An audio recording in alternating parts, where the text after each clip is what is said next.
I always thought that adulthood was freedom, neatly packaged in schedules, bills, and shared calendars. Freedom to choose my own shampoo, hair color, bedroom temperature, freedom to say no and yes and hear a simple okay in response.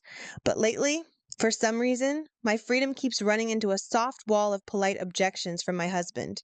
It doesn't break. It doesn't crack. It just pushes me back like a trampoline, and I find myself back where I was, with a cup of cooling coffee and the familiar thought, well, maybe next time. The morning was ordinary, gray like the shirt he likes to wear on Mondays. The kitchen smelled of cinnamon. I sprinkled spices into oatmeal simply because it's a small joy that no one else can lay claim to. He sat opposite me, scrolling through his news feed, sometimes chuckling, sometimes smiling with the corner of his lips. The way you smile when you see a kitten in a funny pose. I said this casually, like about the weather.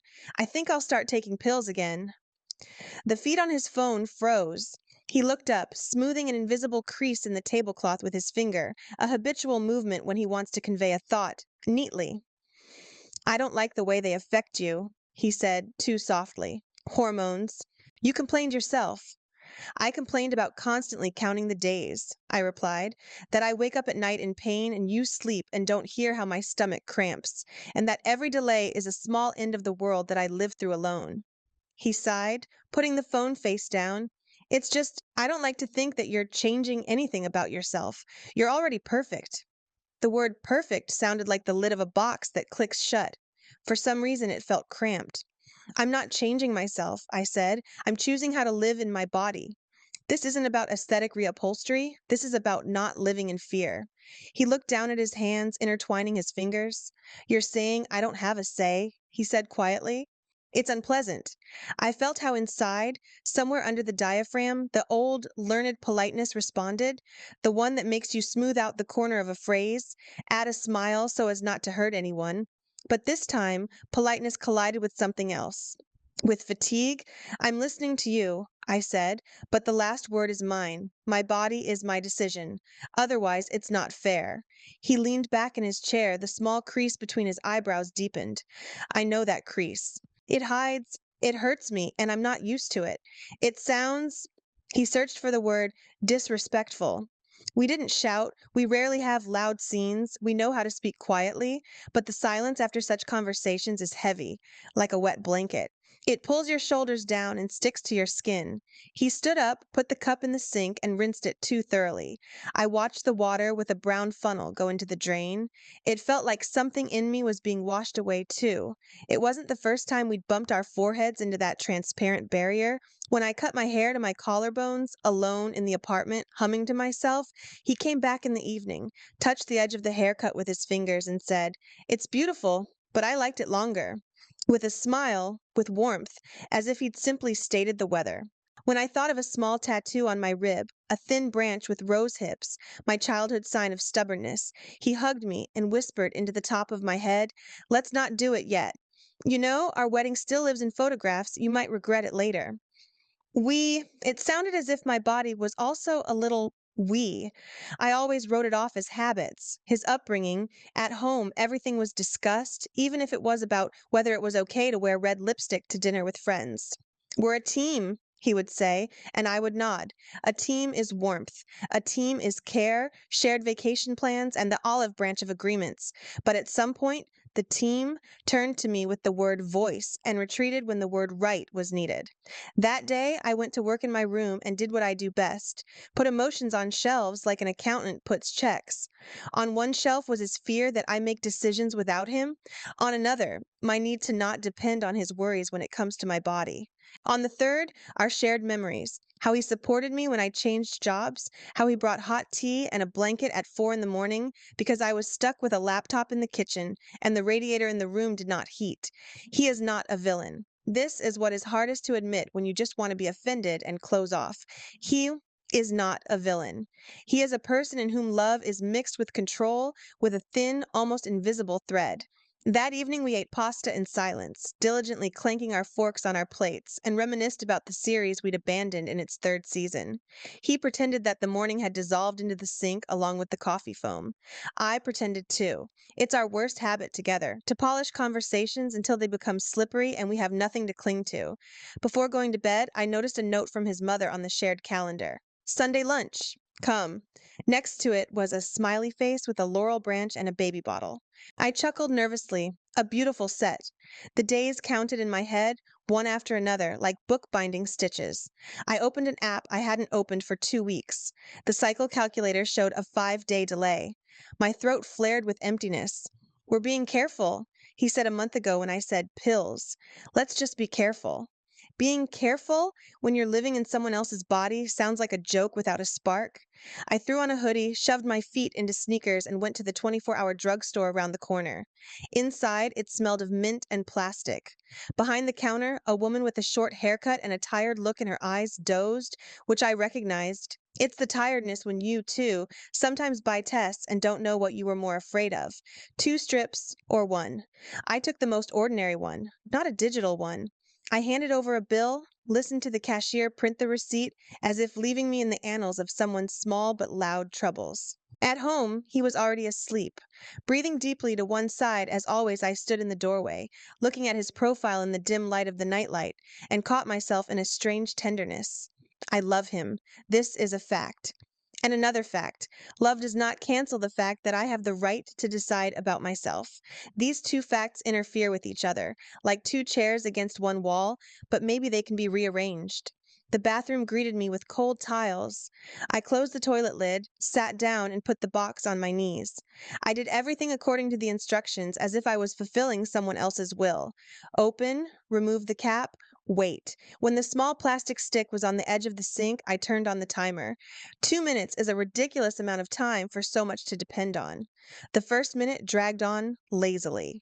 I looked at my reflection in the mirror, my forehead with a barely noticeable wrinkle, my hair shorter than before, my stubborn chin that always gives me away in arguments. The second minute suddenly turned into rubber stretching to infinity. I heard nothing but my own breathing and the quiet tick of the timer. One pale strip appeared on the small window, a control one. I leaned closer, my heart pounded somewhere in my throat. Under the surface, in the very center of the white, it was as if a second one was waking up. A shadow, a hint, a recognition that tonight, what we habitually called our life, could collapse and be built anew. The timer beeped. I looked up and wasn't sure I was seeing what I was seeing. It seemed like a second line was starting to appear, or was it just my imagination? I sat on the edge of the bathtub and watched the white plastic turn into an oracle. The second strip would light up with my anxiety, then disappear into the shadows, as if the glass between me and reality had fogged up. The instructions said in stark letters, "Evaluate in 2 to 3 minutes. Later, false lines may appear." I had kept the time exactly right. I could almost hear the phrase ticking. I hid the test in the bottom garbage bag. Stupid, I know, but at that moment it seemed like I was hiding not a stick, but my vulnerability.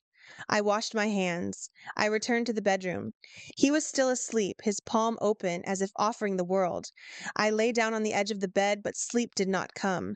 Instead of sleep, my phone came and a million tabs with the same questions. Is a faint second line a pregnancy? Evop line or not, photos of other people's tests in the kitchen nightlamp, comments with the tone of judges who have never seen your life but have already given their verdict. On one of the forums, a woman wrote, "My husband is also against pills. I'm tired of living waiting for the strips." I closed the tab. A lump of anger and tenderness rose in my throat, a strange mixture when you love and at the same time guard your boundaries. I set my alarm for the very early morning to buy another test and do it according to the rules. First urine, no coffee, no panic. I woke up 3 minutes before the bell. The apartment was quiet and cold, like a museum. Before it opened, I threw on my jacket and went out. The street smelled of wet asphalt and bread from a 24-hour bakery. The drugstore greeted me with the same light and the same woman behind the counter. Short hair, tired eyes. She looked up, recognized me without recognition, and silently handed me another brand without asking. It was respect in its purest form, not to butt in when they don't give you the key. At home, he was already stirring in bed. I slipped into the bathroom and did the second test the way they teach neat people, strictly according to the instructions, exactly according to the timer. This time, there was one clear strip. Even, confident. I sat on the toilet lid and cried quietly, silently, from relief and at the same time from anger at myself for the fact that relief and anger go hand in hand. Relief whispered, "You're free. You can just live." Anger retorted, "Why does your just live always turn into an exam?" Faint as a mirage, the second line from the night suddenly became a metaphor for me, a harbinger not only of a possible pregnancy, but also of the fact that it was time to stop waiting for mercy from the calendar. I wiped my eyes, washed the sink so that nothing would give away my nightly pilgrimages, and went to the kitchen. He appeared a couple of minutes later. His hair was tangled, his t-shirt was half turned inside out. The same Monday gray, only now it was Tuesday. He looked at me, squinted. "You weren't sleeping?" "A little," I said honestly. "I thought a lot." He came up, hugged me, buried his nose in my neck. This ordinary morning with its minty breath and innocent "How are you?" could have healed the whole from the night if not for one "but." I didn't want to patch it up any more. I wanted to rearrange the chairs. "I signed up for the clinic," I said, between sips of water. "Today, to discuss options and donate blood to close the matter." He pulled away, barely noticeably. The warmth disappeared by a fraction of a degree. "Today?" That same crease between the eyebrows appeared on his face. "Without, me?" "Yes, it's my body. I want to talk to a specialist and decide what suits me. We'll discuss it later, of course, but—" I tried to find words that wouldn't hurt. "The final word will be mine." "You're talking again as if my opinion doesn't matter," he said, as if we were repeating a memorized dialogue. "We're a team." "The voice is important," I said. "The veto is not." He opened his mouth, then closed it. For a second I saw in him the boy who was taught to be responsible for everyone. And myself, the girl who was taught to be comfortable. We both grew up and brought these lessons into our shared apartment, like old chairs where all the seams creak. The clinic smelled of antiseptic and something sweet, like in childhood, when they stuck on a plaster with a smiley face. The doctor, a woman of about 40 with tired but kind eyes, listened without interrupting. I told her everything, including the invisible line on the night test and the visible line on our relationship. "You have the right to choose," she said calmly. "Any method is not always, but as long as it suits. We'll discuss the side effects, you'll weigh it. And yes, give blood for HCG to resolve the issue. The result will be in the evening or tomorrow morning." She spoke in simple words, but I found myself straightening my shoulders. I was not being persuaded not to ruin myself. I was not being lectured about us. I was being asked how I felt. We went through the options: pills, patches, IUD, implant. I asked questions that I usually leave for later. For every "can I?" There was a clear yes, or an honest "here is the risk, here is the advantage." Before leaving, the nurse carefully tightened the tourniquet and took blood. A small drop on the bandage seemed like an emblem of choice. I went outside, and for the first time in a long time, I felt like I was walking on the sidewalk by myself, without someone invisible holding my elbow. On the way home, I wrote to him. I went to the doctor. We discussed. I gave blood. I'll tell you this evening. A minute later, he replied, "Could you at least wait? This behavior is ellipsis." I thought strange. I typed, "This is my health," and deleted it. I wrote, "We'll talk this evening." Sometimes it's better to keep it short. In the evening, we sat opposite each other again, like in the morning, only between us there was an invisible folder with medical terms. I recounted the conversation with the doctor.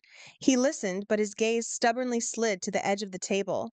"An IUD is—" He winced. "A piece of iron inside? I don't like it. And hormones too. I don't want you to suffer."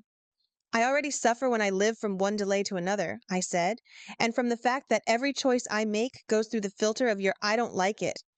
"This is not a filter," he flared up for the first time. "This is participation. We will both live with the consequences of your decision." "With the consequences of my pregnancy, yes," I answered quietly. "But I live with the side effects of my body. With the pain, I do. With the procedures, I do. And if pregnancy happens, I will have to give birth. Not us." He fell silent. His eyes grew wet, and for a second I had to clench my fingers into a fist to keep from reaching out to him. "You say I'm the enemy?" he whispered. "I just want to be apart. Mom's expecting us on Sunday. She, he paused. She'll be happy with any news. I remembered the calendar with the smiley face and the bottle. A bitter thought was born on my lips. News about my body is not for Sunday lunch. He stood up and walked around the kitchen as if it were a cage. I won't sign up for you to insert, he waved his hand, something. This is foreign. Good news. I looked up at him. You don't have to sign. You don't have an I agree box. He stopped, pressed his palms to the tabletop, and stared at one point. We both knew that for him, this phrase represented a whole world, a world where decisions are discussed. For me, it was another world where discussions did not turn into trials. The phone on the table vibrated, the clinic number. I looked at the screen and it seemed to me that he too was holding his breath. Take it, he said hoarsely. I went out into the corridor. My heart was beating in my throat like a rabbit in my hands. Hello? The nurse's voice was still calm. The results have come in. The value is on the border of the norm. We call this doubtfully positive. Perhaps it is very early or just fluctuating. We need to repeat it in 48 hours to understand the dynamics. Can you come the day after tomorrow? I closed my eyes. The edge of the doormat pressed against my foot, and it became funny that even carpets have boundaries and respect them. I can, I said. Thank you. I hung up the phone, and for a second the hallway became quieter than it usually is at night. Behind this silence, I heard how the apartment grows quiet, how the water whispers in the radiator, how postponed conversations return like postal letters that are missing a stamp. I entered the kitchen. He looked at me as if I was carrying an unknown object in my hands. Well? He asked. I inhaled. I need to repeat in 2 days. At the border, they are not sure. He exhaled, sat down, and buried his forehead in his palms. I stood opposite. Between us there was still the same we, the one that sometimes saves and sometimes suffocates. Then he raised his head. Let's not decide anything yet. Let's wait, please. I nodded. I really was going to wait 48 hours because it was my choice to wait for clarity. But I also knew something else. No matter what the number in my blood was, the decision about my contraception would remain mine. And that these 48 hours would not be about pregnant, not pregnant, but about the main question that we took into the house and were afraid to unpack, where we ends and I begins. The next morning he left for work earlier than usual, leaving a note on his desk. I love you. Sorry if I was harsh. Let's just wait it out. I took the note, folded it up, and put it in a box with the other let's just notes. And then I went to the bathroom and noticed in the trash bag what I had hidden the night before. The bag was carelessly tied differently than I always did. He saw, or at least looked in. I stood over the bucket with a thin, thread-like guess and understood. In 48 hours, I would learn not only about the stripes. I would learn whether he was ready to admit that my I was not obliged to stand at attention in front of his we. I stood over the bucket and looked at the knot of the bag, like an investigator at a crime scene. The knot was tied differently than I do. I always tuck the corner inward so that nothing sticks out. Here, 2 quick turns and an uneven loop. A small thing. But it is the small things that create the feeling of an invasion, an invisible hand that climbs into what you hid, not out of shame, but out of a right to vulnerability. I did not untangle it. I simply took out the trash and, returning up the stairs, counted the steps so as not to count the reasons. At work, the coffee machine jammed the latte button, as if it too refused to mix anything. Dasha, my table mate, brought tiny eclairs and suddenly asked, You seem kind of collected today. Is that good or dangerous? Both, I said, and we chuckled. I'm not used to sharing personal things in the office, but the words themselves found a crack. Not details, but contours. There is a dispute about boundaries, about the body, about the right not to explain why you choose comfortable shoes instead of beautiful ones. Dasha listened without unnecessary, and I would if I were you. This is a rare gift. Participation is when you're asked, she said, taking a sip from a paper cup. Control is when someone has already decided that they know better. You don't have to take adulthood tests every time you say, it's more convenient for me. I don't have to. The word straightened my back. Sometimes it's enough for someone on the outside to say something simple so that at least something inside stops making excuses. The house greeted me with a neat display of arguments. On the kitchen table were printouts with headings: Natural Planning, safe and without hormones, side effects of oral contraceptives, what is important to know, stories, how we gave up the IUD. In the margins was his handwriting, underlined safe, arrows to the words without hormones, and underlined rarely but possible. There was also a notebook with blank cells and a date in the corner. Nearby was a ballpoint pen. I ran my finger over the paper. I sensed in these sheets not concern, but an attempt to regulate me like a household appliance. Turn it down a little, turn it up a little, and it will be as it should be. He came in with a bag of groceries and smiled guiltily. I thought maybe we should start with natural methods. A calendar, temperature measurement. He nodded at the notebook. This is without any glands or hormones, or at least we'll wait with the IUD until the results. Please, I'll wait until the results, I nodded, but I'll still be the one deciding. And the calendar isn't we control, it's I control my body, without someone else's ruler. He pressed his lips together as if holding back a remark and didn't say, he unloaded the tomatoes, the spaghetti, the jar of sauce. Everything was laid out neatly, like in a brochure. We prepared dinner in silence, like two cooks working on the same line and not arguing out loud, only the knives hit the boards a little harder than usual. The next day, I went to donate blood again. The white walls of the clinic seemed less indifferent, or maybe it was me who learned to see in their sterility care, not noisy with slogans. The nurse smiled with her eyes. You already know everything, brave one. A tourniquet, a notch, a small inhale-exhale, a test tube, a sticker with my last name. On my hands, a round cotton wool under a bandage, a small white sign. There was a needle here, but you endured. I went outside and caught my reflection in a shop window. My stubborn chin was still there. Good on the way. Home. I stopped at a bookstore, a familiar ritual of not thinking. I leafed through the cookbooks, touched the fabric cover of a notebook the color of dry clay. I picked it up. It was a little rough inside, and I liked it. For new solutions, I told myself. At home, an open messenger was flickering on his laptop. My step lit up the screen, and I, no saint, read what was in plain sight. Family chat with his mom and sister. Sunday still on? Of course, I'm already mentally making a pie, a smiley with hearts, and below that, his message from 4 hours ago.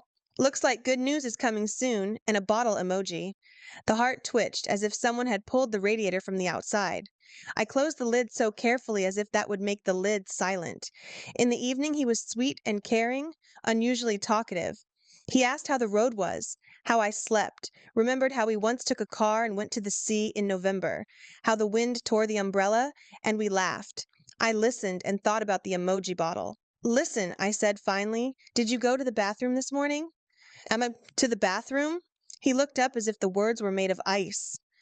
Well, yeah, brushing my teeth. In the trash? I asked in a voice as straight as an X-ray.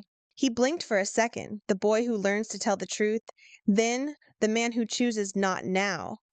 I just wanted to make sure you were dot dressed. He paused. Okay. That's not the way, I said. If you need to know, ask. If I can, I'll answer. But don't dig into my. He wanted to object. I saw how the phrase, but we, was forming, but he unclenched it and swallowed it. He took my hand. I'm scared, he admitted quietly. I'm really scared that we'll do something we'll regret. I want to be there for you in these things. Next to is not above, I replied, and not instead of. It's nearby.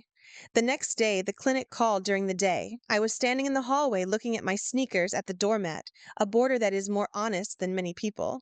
The voice was still calm. Dynamics does not confirm pregnancy. The value has decreased. Biochemical. Unlikely. We advise that if you are planning contraception, you come at a convenient time. I said, thank you. And it was as if a key had been turned in my chest, not opened, but closed a door. Ease came with firmness. I called the reception and signed up for Monday to have an IUD inserted. Not out of spite, not to win, but to no longer live tied to other people's hopes and calendars. I took my new notebook and wrote, Monday, 10:30, my decision. In the evening, he came with a bouquet, daisies awkwardly bought at a kiosk. He put them in a tall glass because we still hadn't bought a vase. He said, Mom is expecting us on Sunday. She's very worried. Can we just stop by for an hour? She's worried, was like a director whispering behind the scenes. I nodded. For an hour? That's okay. He relaxed, kissed me on the temple. There was a taste of request and gratitude in this kiss for the small concessions with which we feed each other until we are full, not noticing how we remained hungry in the main thing. Sunday smelled of pie and the lines, "Who are our beautiful ones?" In his mother's living room there were porcelain cups that she always puts out for a special occasion, and on the dresser was a frame with our wedding photo. Me with long hair and him with the look of a man who has caught up with his happiness. Mom laid out the salad like a mosaic, looking at my stomach as if she could read the text of the future on it. "You came so bright," she said. "All week I've been thinking—" She hesitated. "What if?" And smiled with that special mother's warmth that is not evil, but can burn if you bring it closer than necessary. I felt two engines starting up in my chest at the same time, tenderness for this woman who knows how to bake perfect cheesecakes, and irritation at the old scenario of, "We know everything. Just confirm it." He was sitting next to me. Opposite was my sister with her children, who immediately began to build a fortress out of pillows. The painting family was painted in oil and flavored with the aroma of vanilla. "We have no news," I said as the pie landed on the table. And I felt my fingers tighten. "And if we ever have any, you'll hear from us when we're ready." Mom blinked. He turned his head towards me as if he hadn't heard. "But you?" Mom began. "No," I repeated softly, "and this is not a subject for general discussion." A Masonic hung. My sister coughed, distracted by the children. He put his hand on my knee, not possessively, more like "not now." I removed it. Something inside stood up to its full height. "And also," I said, before I got scared, "I signed up for the Navy on Monday." The silence became not silence, but a space where everyone breathes very carefully. Mom turned pale, as if I had said an indecent word. "But," she leaned forward, "it's painful and dangerous, and—" She turned her gaze to her son, and I saw in that look an old, strong hope, intertwined with upbringing. "Say something." He said in the voice of an adult who tried to speak evenly, "I asked you to wait." "I waited," I answered. "2 weeks of waiting, years of competition with other people's. I feel calmer this way. Now it's my turn." His jaw tensed. He picked up a napkin from the table, crumpled it, straightened it, crumpled it again. Mom had already stopped pretending to pick at the salad with her fork and was simply watching, like she was taking an exam. "If you do this," he said, surprisingly quietly, without a threat, but in a way that chilled me, I don't know how I'll take it. Maybe I won't be able to. Maybe it will destroy us." The words hung between the cups and the pie like a thin but strong string. I heard someone slam a car door in the yard, the ticking of an old wall radio, and something in my chest answered, "And this is also a choice." At that moment, my phone vibrated. On the screen was an unfamiliar number for the clinic and a short message. "Confirm your appointment for tomorrow, 10:30. He looked at my face. My mother looked at my phone, and I raised my finger as if asking for a pause and swiped the screen to answer the call. "Yes," I said into the phone. "I confirm." And without taking her eyes off her husband, she added, "I will." We ate the pie in silence, like people who suddenly realized that they weren't talking about the filling. The drive home was longer than usual. In the car, he held the steering wheel with both hands as if it was his grip that would keep us from skidding. The radio whispered weather warnings, and I looked out the window at the display cases with Sunday discounts and thought how strange it was. The world sells peace and we buy silence. Expensive, uncomfortable, with a bad fit. At home, he was getting ready to take a shower and I was heading to the kitchen. My hands found the kettle, mug, and honey themselves, the ritual of not crying. His notebook with the squares was still lying on the table. I opened a new one, the one the color of dry clay, and wrote on the first page, "My boundaries are not a request, but a fact." Below was a list of 4 points, neat and angry. My body, my decisions. Discuss, yes, veto. No family chat is not the place for my news until I voice it myself. Nearby is support, not control. Without checking garbage and other people's emojis. Therapy is not a punishment, but a way to talk without x-rays. I copied these points on a piece of paper and attached them to the refrigerator with a magnet. I wanted the morning to start with the truth. We went to our rooms, like in old apartments with a private corridor, quietly out of politeness, quickly out of fatigue. At night, he lay down next to me, but didn't touch me. His breathing was even, like a white stripe in the dough, and I caught myself thinking a terrible thought.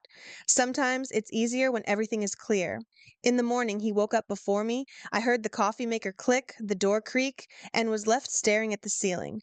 No note, no message. Silence on all fronts. At the clinic, they recognized me not by name, but by my look. The nurse nodded slightly, the doctor offered to sit down, talked about the risks, side effects, answered my clarifications. You can change your mind at any time, she said, and for the first time in a long time, there was no threat in this phrase, only freedom. The office was like something out of a textbook. White tiles, a lamp, a disposable sheet, the doctor's warm palms. I lay and looked at the ceiling, where a small crack resembled a map of rivers, and thought about my own. Internal ones. Where is the source? Where is the mouth? Where I am always building dams so that no one is flooded. It hurt, a sharp, tightening pain as if I was tied with thin wire from the inside.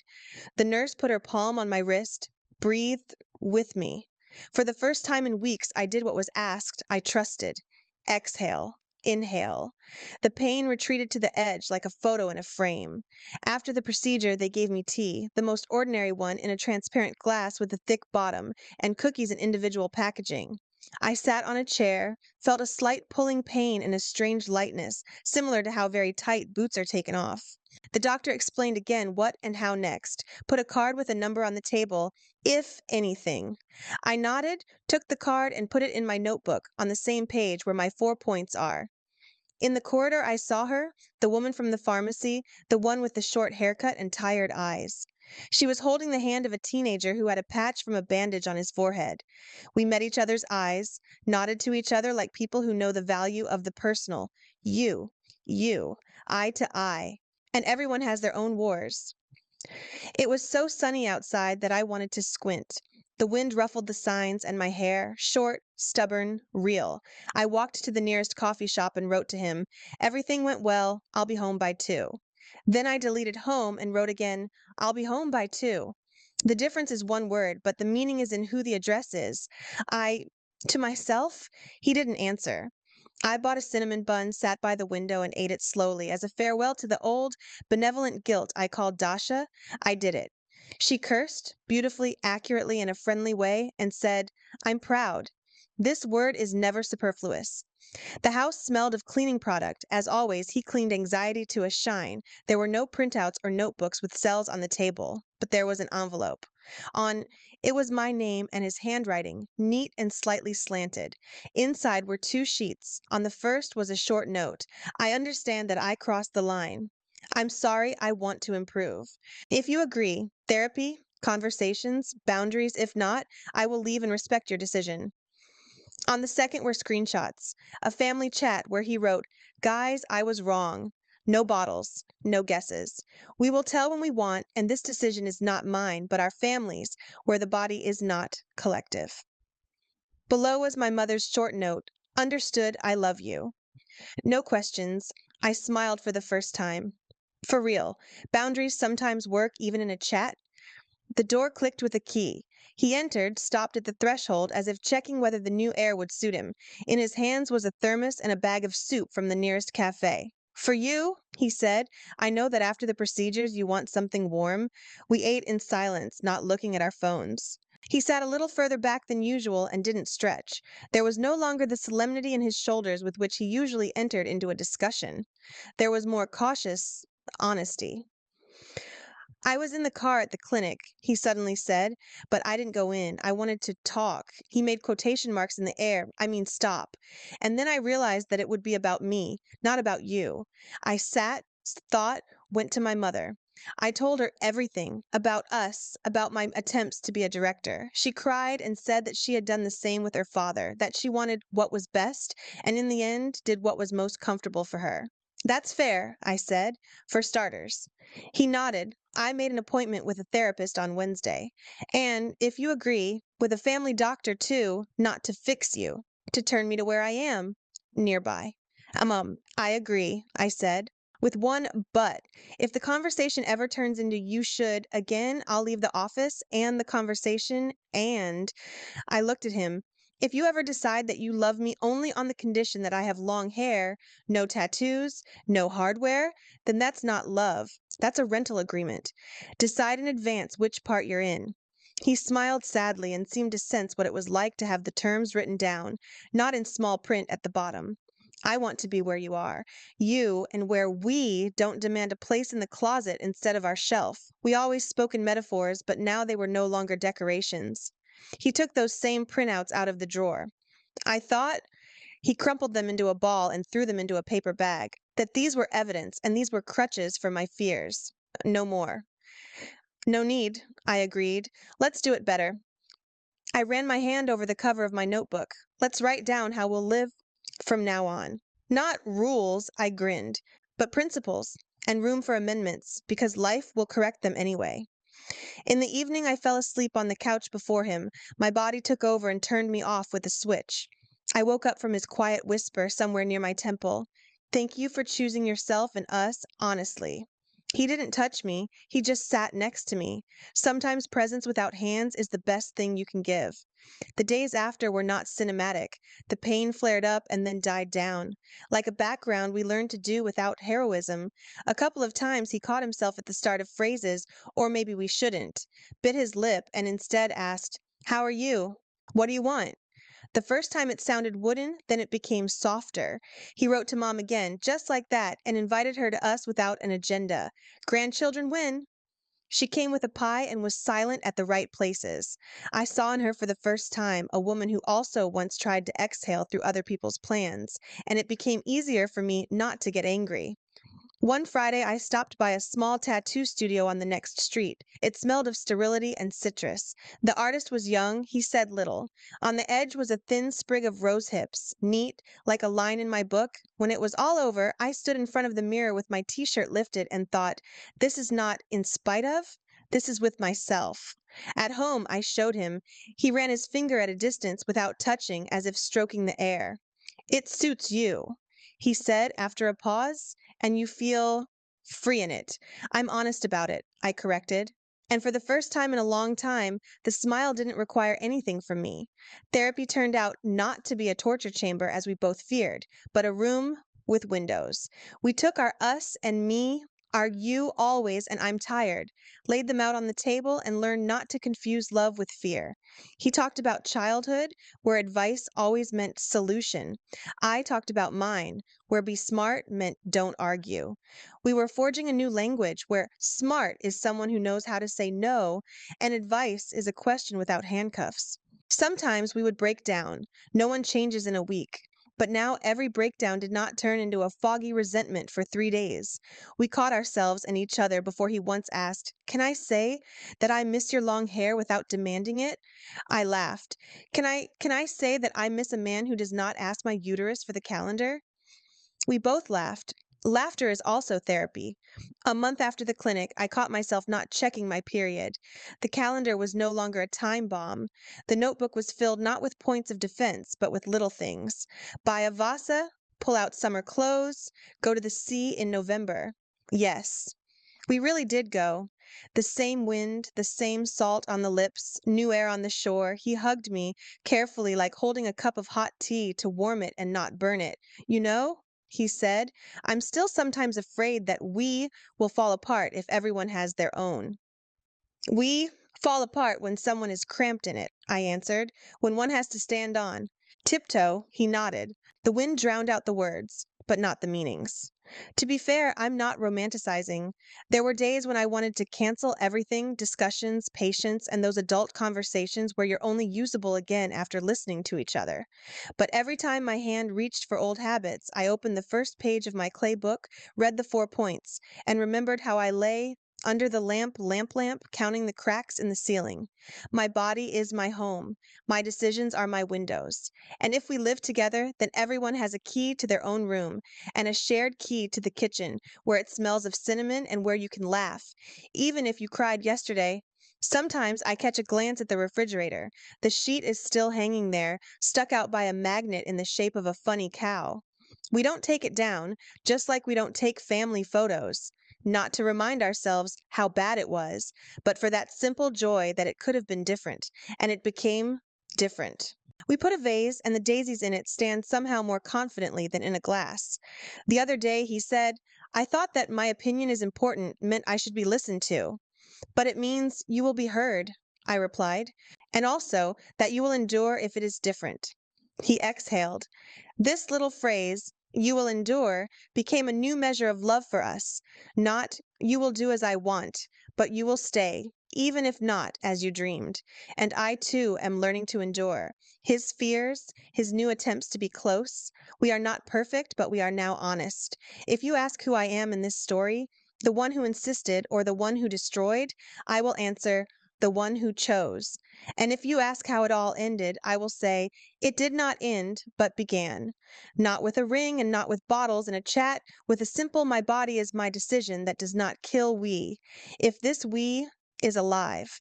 In a living we, there is always room for breathing and for a sprig of rose hips on the edge, thin and stubborn, like hope, that to love is not to hold by the throat, but to hold by the hand and let go of fingers when a person goes where he needs to go. This is my point. Not bold, not flashy, clear like a line in the dough, which this time was one, and that was enough for me to see all the others.